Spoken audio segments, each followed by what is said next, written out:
Great, and welcome to our discussion, post-screening discussion of Picture Character. I'm Robert Rosenberg. I'm a documentary filmmaker, programmer, and distributor here with you from sunny Miami, Florida. And joining us is one of the co-directors of Picture Character, Martha Shane. Martha, where are you from? You didn't even say where you're now physically located. My physical location is Brooklyn, New York right now. My old hometown. Great. Oh, nice. And Martha is an established and diverse documentary filmmaker. Her previously to this film, probably most well known for her documentary After Tiller about the abortion issue. Very well known film. We're excited to have her here. And just a little bit of housekeeping before we start. These Southern Circuit screenings are funded in part by a grant from South Arts, a regional arts organization in partnership with the National Endowment for the Arts. And for more information about Southern Circuit and South Arts, please visit southarts.org. So just to start, I told you yesterday when I had a chance to watch the whole film, it's a wonderful documentary. It's has that sort of deft, bubbly feel for a subject that you think, wow, do I really want to watch a feature film about emojis? And you immediately become engrossed, and it's informative, and it makes you think. And I just want to have one press quote. I looked at a lot, but this one, I just love the Hollywood Reporter, which sums up the film to me. Everything you always wanted to know about emojis, but were afraid to ask. So, that's a good one. That's my favorite press quote. So tell me, I'm really curious, how you got the idea to make this film. What is the kernel of inspiration that started you down this road? Yeah, so the person who had the original idea for the film was our producer, Jenny Lee, who's actually featured in the documentary. And she was texting with a friend one day, and they were talking about getting dumplings. And she was like, wanting to use that dumpling emoji to punctuate what she was saying. And she realized there was no dumpling emoji, tragedy. And so her friend happened to be a designer, and, they were like, well, maybe we should just try to figure out how to get a dumpling emoji added to the set. So her friends started designing a little cute dumpling, because dumplings exist in pretty much every country on earth, has something similar to a dumpling, some form of dumpling. And so Jenny basically at that point started figuring out, who controls emoji, learned about Unicode, and that's when she got Ian and I involved, my co-director Ian. And for me, I had actually, in the early days of emoji, probably, around 2013, when I finally got them on my iPhone, I had been dating someone, and we somehow spontaneously just were both very excited about these new emoji. And we ended up spending a week texting exclusively in emoji. And, it was, the relationship didn't work out, possibly for that reason. But it was a really interesting, it was fun. And it was also a really interesting way to think about, I started to think, is this a language? How much can you communicate with emojis? What can you not communicate with emojis? So that was kind of where, my more serious interest in emoji began. I feel like the broken heart emoji should pop up on the screen over your head now if we have little animated things on our video. Yes. Well, I'm curious also, by looking online, I saw that it originally had a different title. Can you talk about that? So the original title is Picture Character. And then it was actually changed to the Emoji Story. So Picture Character, and that's the version that we're screening. I think that people are watching. It's exactly the same film.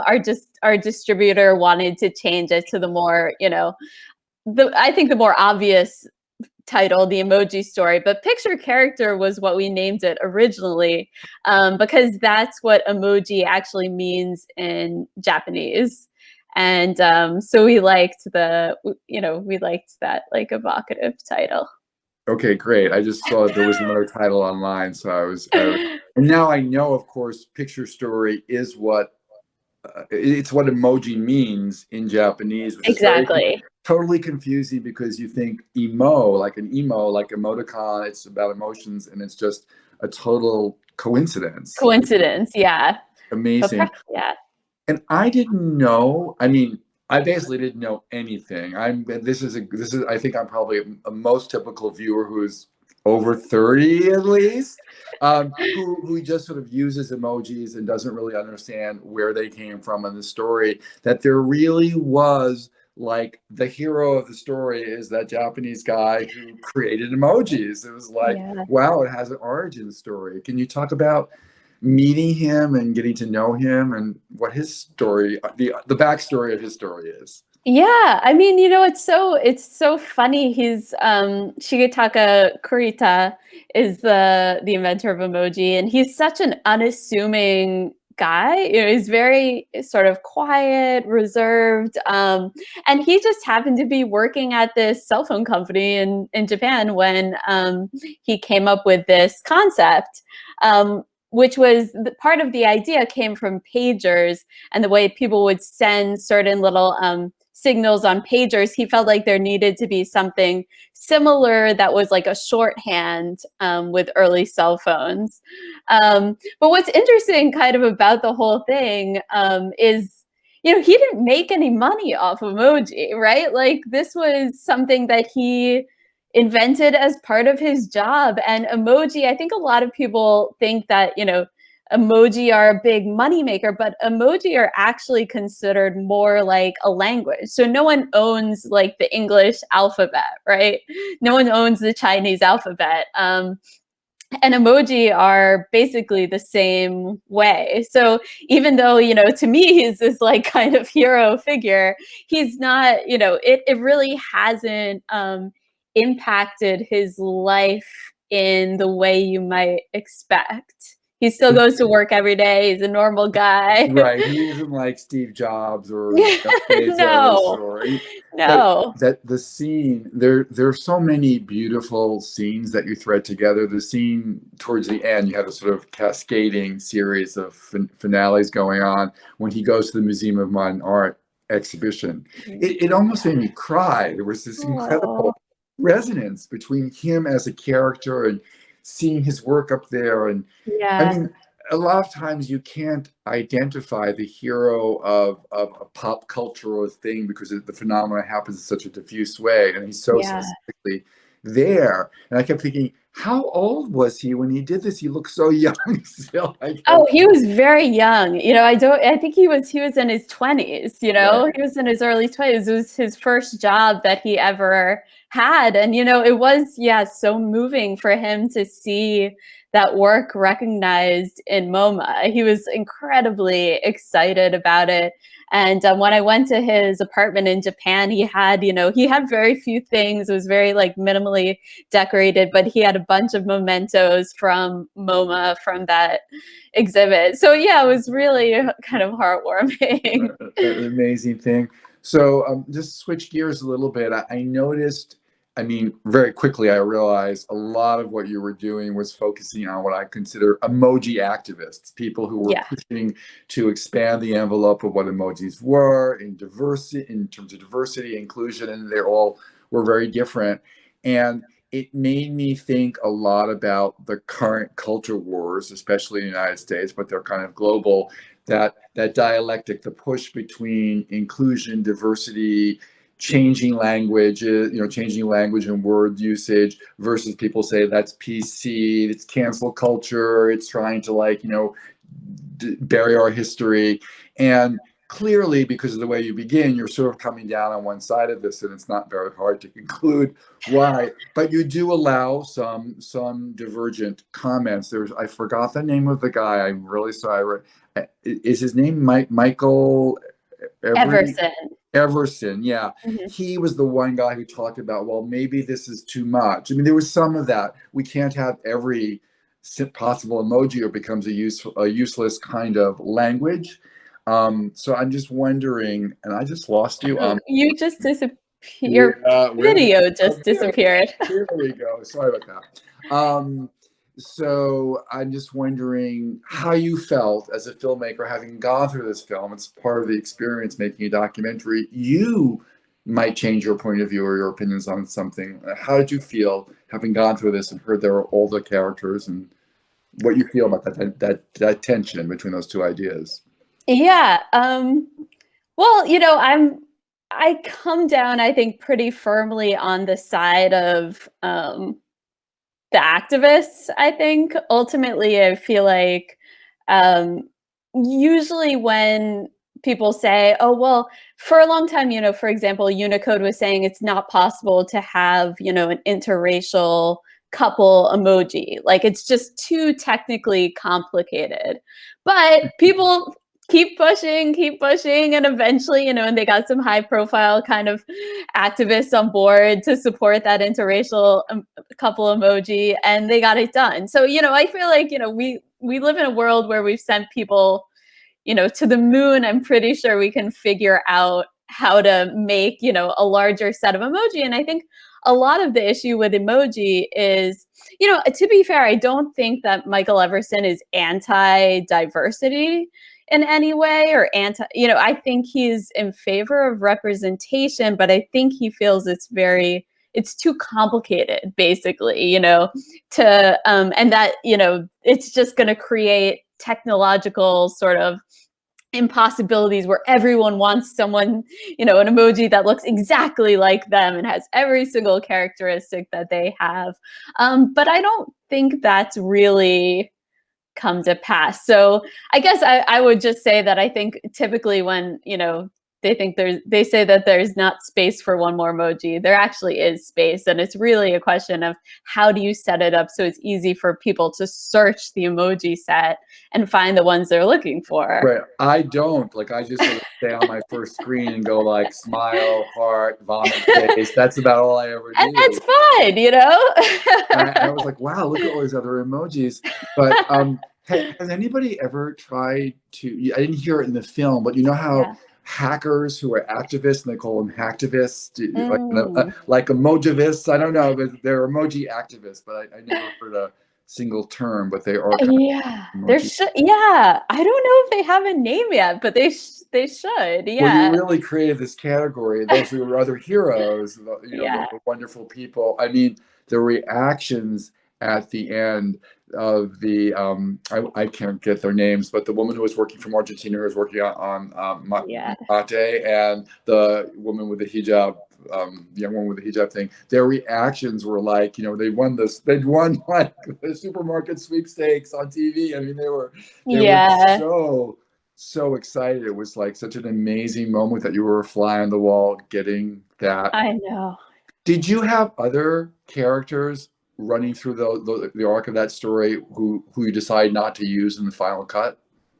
There were some people who we had filmed with a bit more. We'd spent like, a whole day with this couple who are working on the anglerfish emoji, which is one that I actually really think should exist, but was rejected, unfortunately, by Unicode. And so we did film more, and, they're like 2 second, brief clip in the film. So we did film with a few more people who, we had more substantial, but it really was about the casting for this. I mean, basically what would happen was Jenny would sort of say, oh, I've learned that this emoji is coming down the pipe at Unicode, the hijab or the mate. And then I would get in touch with the creators and do like a Skype or something like this. And get a sense basically if how committed were they to this emoji. And I think everyone in the film was, they were putting it all on the line basically. And then would they have enough kind of beats in their story that we could film to make it a dramatic arc. And so those were that we didn't film like a ton of other. We also just, I think those represented what we were interested in, which that was happening. We could have followed the salt shaker emoji. Like, I support having a salt shaker emoji or a white wine emoji. Some people are very passionate that we have red wine, but we also need white wine. But it might not have the same emotional resonance, I guess. Well, the two funniest lines, I mean, these were obviously great. Those characters really stick out for me because they had some great lines. The mate woman, when somebody suggests, but it's going to be used as a bong. It's going to be used as a bong, and she doesn't know what a bong is, and then she discovers what it is, and she's like, "No, no, not a bong." Like, and then the less friendly for office use is when they're looking at the menstruation thing and the nasty comments they get on their social media feeds, and somebody says, "When are you going to should we have a morning wood emoji?" I was like, I just had to pause the screen. I started laughing. So you clearly had chosen your characters very, very well. Yeah, they were. I'm curious, looking at yours and Ian's, the co-director's other films, because you both have a lot of films. There's nothing in your filmography that suggests, oh, you're going to be doing an emoji film next. You're really doing tech stuff exactly. It seems like such a funny left or right turn as filmmakers. Yeah, I think that's true to a certain extent. I think for me, like, I kind of like to try to experiment with different styles and different topics. A lot of my early career was films relating to women's rights and gender and sexuality. And I find those issues are still incredibly important to me, but I like the experience of sort of trying to reinvent the wheel for every project. And I think by choosing topics that are completely different, so different and deserve their own very specific sort of stylistic treatment, I keep myself more interested. And speaking for Ian, I know that he basically, when he heard the idea of when Jenny called him and said, let's, do this emoji documentary, he was like, I don't know. I'm not sure how we would do an emoji. And that's sort of where he was like, I'm hooked. Like, his initial inclination was like, how are we going to do that? And so then he's like, okay, there's, a challenge there. And it's, I was just going to say, it's hard. It was a hard film to make in the sense that it didn't really come alive until we got all the animation in there, because there weren't enough emojis on screen. There's a lot of people talking about emojis, a lot of people all worked up about emojis, but you didn't actually see enough. So when we finally started getting the animation in there was when you were like, oh, the emoji, Now is when we need the emojis on screen over. Exactly. We'll do animation afterwards. But that'll be the next. Then this is on Google Meet, and that'll be the next iteration of Google Meet. They allow you to punch emojis up when you feel things, right? There's probably something like that already. So I'm curious, not having been much of an emoji expert and just a user like most of us are of common technological tools, I realized what I've done a lot lately is using the ability to use the GIFs or GIFs, however you want to say it, that my iPhone allows me to search for Happy New Year or love to you. And then you get a strange collection catalog of GIFs that you put in, but those are not inline images, right? So that's the difference between emojis and your Animoji with your face and all the other things. Those are not inline images, correct? Yeah, that's the basic difference. Yeah. But I have noticed over the last few years, especially with the Animojis that you can do on your iPhone, maybe I guess on Android platforms too, and the GIF collection, a lot of people are almost speaking in those kinds of ways now as well. You say have a good day. I mean, people say things with those GIFs, and I've seen them over and over and over. With the GIFs. Yeah, like certain friends and I, we always look for ones with the Golden Girls, and we try to get the Golden Girls, how we're feeling today, get a Golden Girls ones. And that's completely, I guess that's getting towards what one of the Unicode committee said. They were a fascinating bunch in themselves. I don't feel like we don't want to do this forever. There should be a way that liberates the idea of emojis to be why can't anybody make their emoji? And I feel like those are some of the ways the personalized Animojis and the GIFs, there's a way of getting away from the rigid Unicode thing. What do you think about that? Am I missing? Yeah, no, I think that totally makes sense. I mean, also in Slack, like that messaging platform. There are some messaging platforms where you can draw a little emoji or something, and you can get added or design it, and you can get it added to your personal emoji set. So then you can always choose to use that emoji. And other people will always see that, just like it was coded correctly. Exactly. Yeah. Anyone in your Slack network will see that. So that is an option. I think that they feel it would be too sort of, again, technically complicated, but I think I love GIFs, and I feel like GIFs are kind of like the next big thing. I think you're clearly very sophisticated for using GIFs. So, and I remember one of the internet language experts we talked to said, it's always this process where at first it was unheard of to use an emoticon, in a work email. Now we use them all the time. Now we've started using emojis in work emails. Eventually GIFs will be sort of become mainstream in that way. And then something else will come along that's sort of more edgy, more exciting, more new, but eventually it'll also be subsumed into the kind of mainstream official digital communication that we use. Well, that was also an amazing part of the film, the sort of linguistic aspects. Like, is it a language?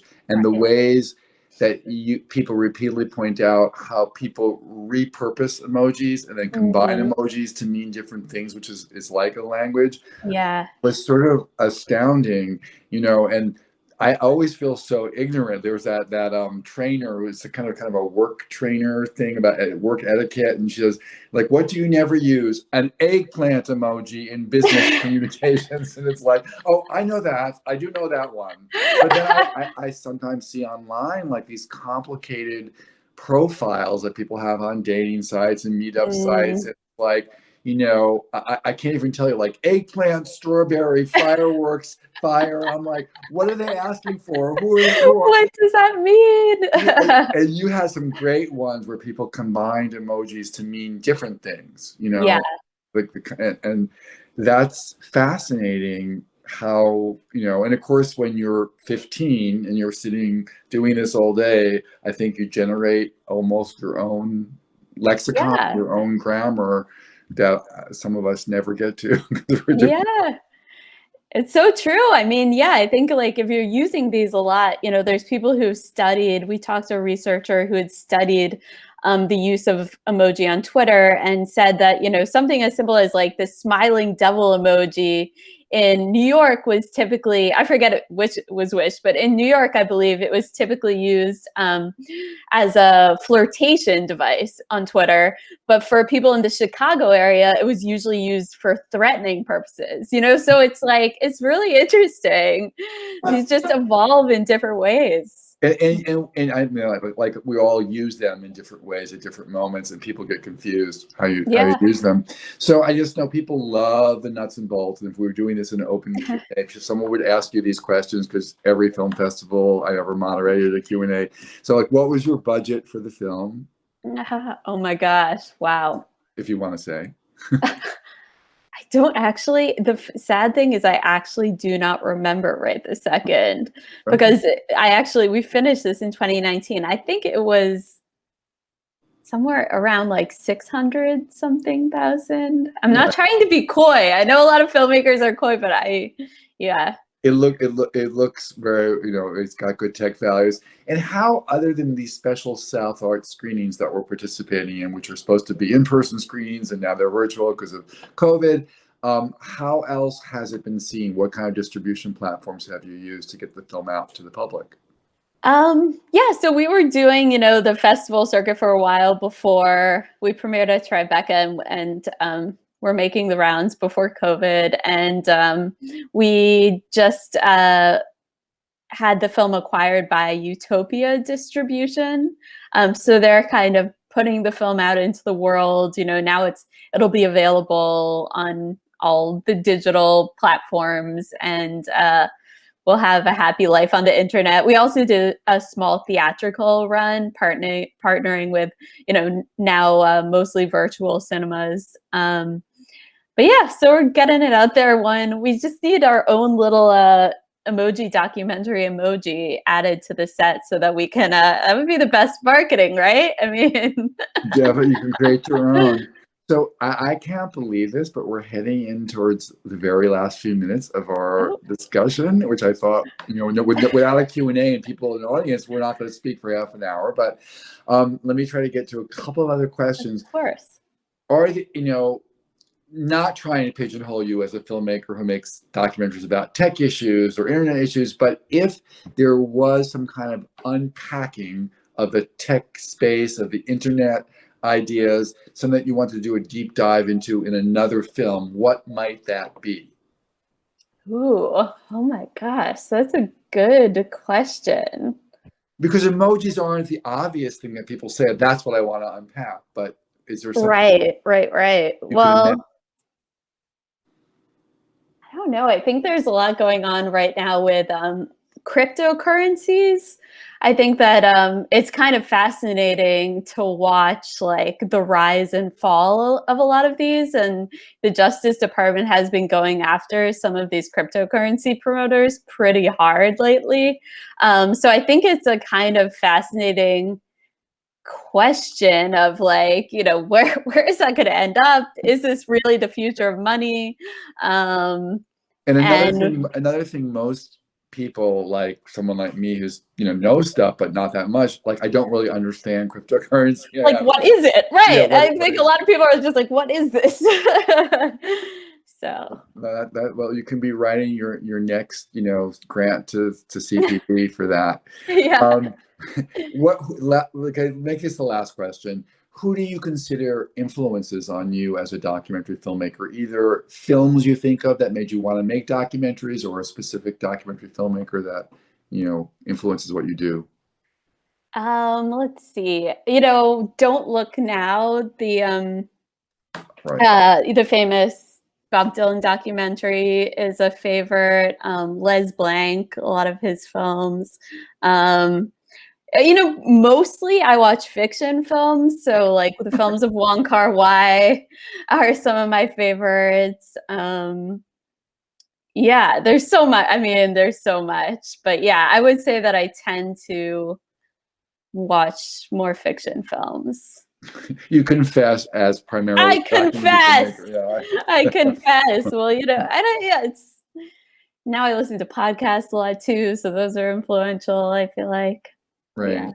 Great. So do you have any last words, something you'd like to say that we haven't touched on, you'd like to share with the audience watching this? Oh, I mean, I just say, if you have an idea for an emoji, go to the Unicode website. It's not easy, it's like a 20-page application, submission form, but I think, it's worth a shot because a lot of regular people have had their emojis brought into existence. That Unicode committee is going to come after you now when they cripple their submission. When they're deluged, I know. That's what I'm hoping. Well, Martha, thank you so much for doing this conversation. And really, I so enjoyed the film, and I'm sure our virtual audience out there did too. And look forward to your next film, whether it's cryptocurrency or whatever it is. Well, thanks so much for having me. Thanks for chatting.